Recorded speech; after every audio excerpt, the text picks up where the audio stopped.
Hello मेरे प्यारे बच्चों, आपका हमारे इस क्लास 12 की फिजिक्स की क्लास में बहुत बहुत स्वागत है। देखो बच्चों, आप लोग अपनी तैयारी जो है तन मन से एकदम जुट जाइए और अपनी बोर्ड एग्जाम्स की तैयारी जो है अच्छे से करिए, क्योंकि अब मौसम जो है आपका ठंडा हो गया है और अब जो है पढ़ने में मन भी लगेगा आपको।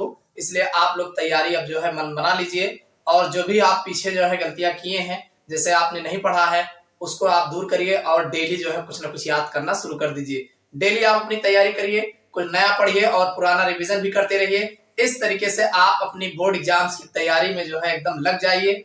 चलिए, ये हमारा क्लास 12 का फिजिक्स का जो क्लास है, इसमें आज हम जो है हमारा जो लेसन चल रहा है मोस्ट इंपॉर्टेंट लेसन है, जिसमें से बहुत ज्यादा टॉपिक नहीं बनते हैं, हेडिंग नहीं बनती है, लेकिन इसमें से एग्जाम में अक्सर क्वेश्चन जो है पूछे जाते हैं। हमारा जो लेसन है चुंबकत्व एवं द्रव्य, ये फिजिक्स का 5वां लेसन है। तो इस 5वें लेसन में आज हम जो देखने वाले हैं बहुत इंपॉर्टेंट टॉपिक है अनुचुंबकीय, प्रतिचुंबकीय और लौह चुंबकीय। इनमें जो है अंतर पूछ लिया जाता है, किसी दो में अंतर पूछ लिया जाता है या तीनों में अंतर पूछा जाता है। साथ में ये प्रतिचुंबकीय या लौह चुंबकीय होते क्या है, इनके सामान्य गुणों का उल्लेख कीजिए, या इनमें से किसी एक के बारे में भी पूछा जा सकता है। तो आज इन पर हम कंप्लीट चर्चा करने वाले हैं। आप वीडियो के अंत तक बने रहिएगा। देखना, सिर्फ एक बार इस वीडियो को आप देखोगे, आपको लगभग तैयार हो जाएगा और दोबारा आपको देखने की आवश्यकता नहीं पड़ेगी। आप लोग से छोटी सी रिक्वेस्ट है कि अगर आप भाई चैनल पर नए हो तो सब्सक्राइब कर लेना और वीडियो को अपने दोस्तों के साथ जो है शेयर करिएगा। देखिए, हमारे चैनल पर फिजिक्स और केमिस्ट्री के यूपी बोर्ड एग्जाम्स की कंप्लीट तैयारी करवाते हैं। इसमें आपको इतना बता देंगे कि आपको अलग जाने की आवश्यकता नहीं पड़ेगी, कहीं आपको कोई कोचिंग करने की आवश्यकता नहीं पड़ेगी। डेली आप हमारा वीडियो जो है देखते रहिए, डेली आपको एक वीडियो जो है देखने को मिलेगा। तो चलिए शुरू करते हैं अपनी क्लास और आज देखते हैं ये प्रतिचुंबकीय, लौह चुंबकीय और अर्धचुंबकीय होते क्या है और इनके सामान्य गुण कौन कौन से। देखो मेरे प्यारे बच्चों, अगर हम बात करें, सबसे पहले हम देखेंगे इसमें अर्धचुंबकीय पदार्थ क्या होते हैं। तो सबसे पहले अर्धचुंबकीय पदार्थ क्या होते हैं, इनको जान लेते हैं। देखो बच्चों, अर्धचुंबकीय पदार्थ वे पदार्थ होते हैं, भाई अर्धचुंबकीय पदार्थ जो होते हैं वे पदार्थ होते हैं जो किसी बाह्य चुंबकीय क्षेत्र में रखे जाने पर, यानी अगर हम किसी बाह्य चुंबकीय क्षेत्र में रखते हैं जहां पर चुंबकीय क्षेत्र होता है, अगर उसमें ले जाकर के रखते हैं तो क्षेत्र की दिशा में थोड़े से चुंबकित होते हैं, यानी आकर्षित होते हैं, लेकिन बहुत ज्यादा नहीं, थोड़ा सा आकर्षित होते हैं, तो वो अर्धचुंबकीय पदार्थ कहलाते हैं। बात समझ में आएगी नहीं? यानी अर्धचुंबकीय पदार्थ वे पदार्थ होते हैं जब किसी बाह्य चुंबकीय क्षेत्र में रखा जाता है तो चुंबकीय क्षेत्र की दिशा में थोड़े से आकर्षित होते हैं, तो ऐसे पदार्थ को अर्धचुंबकीय पदार्थ कहते हैं। तो अर्धचुंबकीय पदार्थ क्या है, यह आपके समझ में आ गया होगा कि चुंबकीय क्षेत्र में रखे जाने पर थोड़ा सा जो है चुंबकित होते हैं, तो अर्धचुंबकीय पदार्थ कहलाते हैं। जैसे अब इसमें कोई एग्जाम्पल, तो जैसे एल्यूमिनियम है, देखा जाए तो Al से रिप्रेजेंट किया जाता है, तो एल्यूमिनियम है। ऐसी तरीके से मैग्नीज है, मैग्नीज का Mn होता है, और दूसरा आपको और देखने को मिल जाएगा प्लेटिनम है, Pt। ये सब जो है अर्धचुंबकीय पदार्थ कहलाते हैं। इसी तरीके से और भी मिल जाएंगे, तो तीन तो याद ही रखिए, एल्यूमिनियम, मैग्नीज और प्लेटिनम, ये सब अर्धचुंबकीय पदार्थ कहलाते हैं।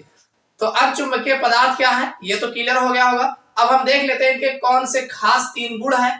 तो इनके जो मेन प्रॉपर्टीज है, इनके जो गुण है अर्धचुंबकीय पदार्थ के, सबसे पहला गुण तो वही होगा कि जब किसी अर्धचुंबकीय पदार्थ को किसी चुंबकीय क्षेत्र में रखा जाता है तो ये क्षेत्र की दिशा में थोड़े से चुंबकित हो जाते हैं।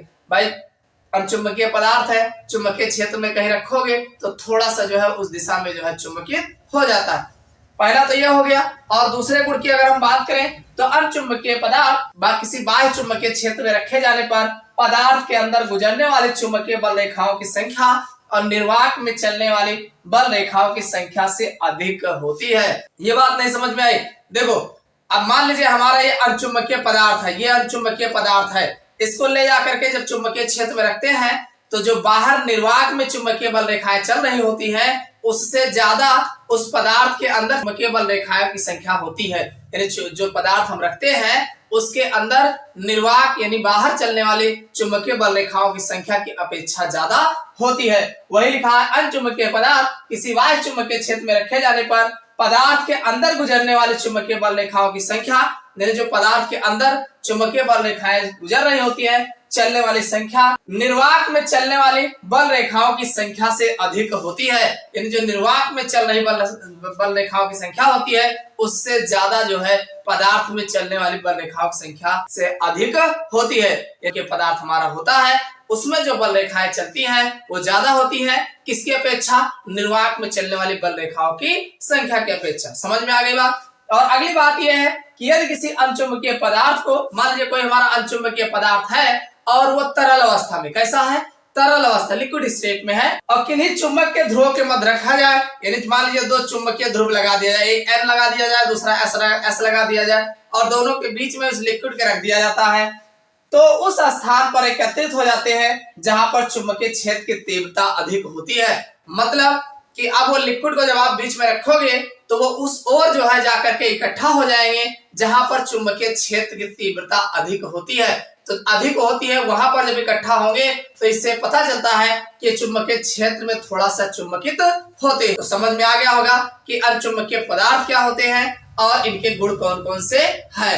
अब हम दूसरे को देख लेते हैं कि प्रतिचुंबकीय पदार्थ क्या होते हैं और इनके गुण कौन कौन से। देखो मेरे प्यारे बच्चों, अगर हम बात करें प्रतिचुंबकीय पदार्थ यानी प्रतिचुंबकीय पदार्थ क्या होते हैं, तो देखो प्रतिचुंबकीय पदार्थ वे पदार्थ होते हैं जो किसी बाह्य चुंबकीय क्षेत्र में रखे जाने पर क्षेत्र की विपरीत दिशा में चुंबकित हो जाते हैं।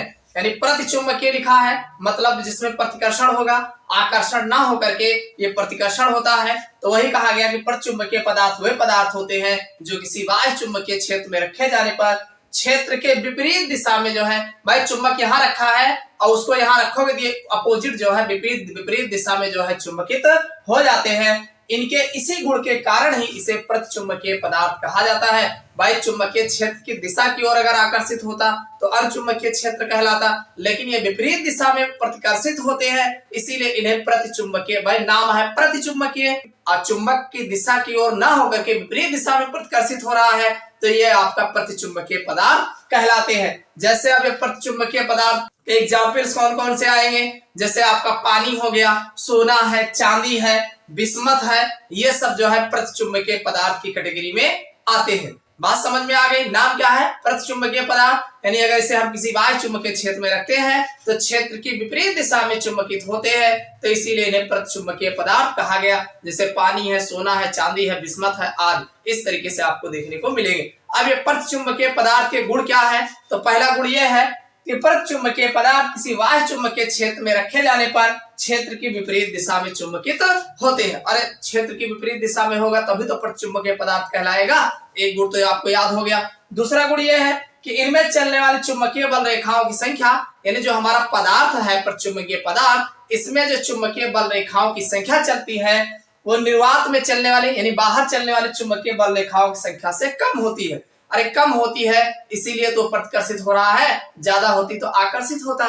तो निर्वात में चलने वाली चुंबकीय बल रेखाओं की संख्या से कम होती है। समझ में आ गई बात। अगली बात यह है कि किसी तरल चुंबकीय पदार्थ, मान लीजिए हमारा प्रतिचुंबकीय पदार्थ लिक्विड में है, तो तरल चुंबकीय पदार्थ को चुंबकीय ध्रुव के मध्य, मान लीजिए जो दो चुंबक ध्रुव लगा दिया, एक N एक S रख दिया जाए और उनके बीच में उस लिक्विड को रखा जाए, तो मध्य रखे जाने पर सारा पदार्थ कम तीव्रता के चुंबकीय क्षेत्र की ओर बढ़ जाता है। यानी जिधर चुंबकीय क्षेत्र की तीव्रता कम रहेगी उधर ही सारा जो है एकत्रित हो जाता है।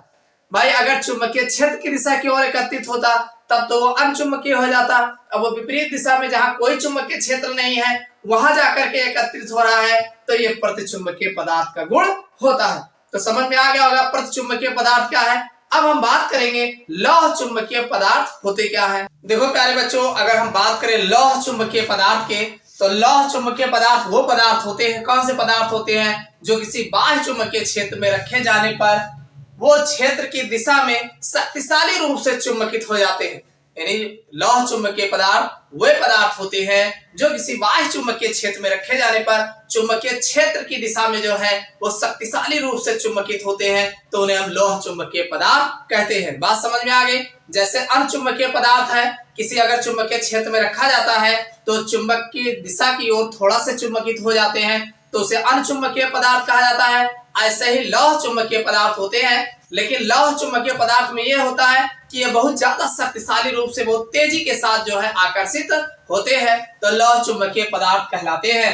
जो लौह चुंबकीय पदार्थ होता है इसके अगर एग्जाम्पल्स की बात देखा जाए तो जैसे लोहा है, कोबाल्ट है और जो मिश्र धातुएं होती हैं ये सब लौह चुंबकीय पदार्थ कहलाते हैं। तो समझ में आ गया होगा कि लौह चुंबकीय पदार्थ होते क्या है और इनके उदाहरण कौन से हैं।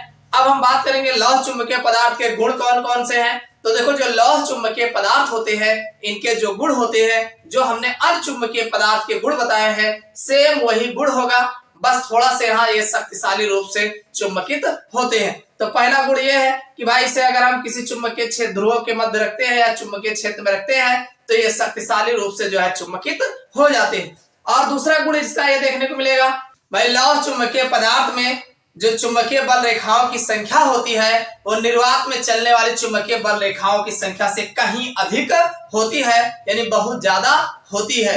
दूसरा गुण हो जाएगा। और तीसरा गुण यह हो जाएगा कि अगर कोई तरल लौह चुंबकीय पदार्थ हो और चुंबक के दो ध्रुवों के मध्य जो है रखा जाए तो वो जो है चुंबकीय क्षेत्र की दिशा की ओर बहुत प्रबल रूप से आकर्षित हो जाते हैं, यानी एकत्रित हो जाते हैं, चुंबकीय क्षेत्र की दिशा में जो है एकत्रित हो जाते हैं। तो ये लौह चुंबकीय पदार्थ के गुण हो जाएंगे।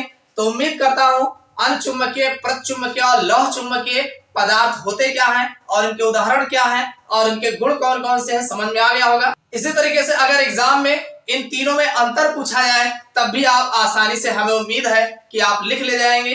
भाई अगर वीडियो पसंद आ गया हो तो वीडियो को लाइक अवश्य करिएगा। चलिए फिर मिलते हैं अगले क्लास में।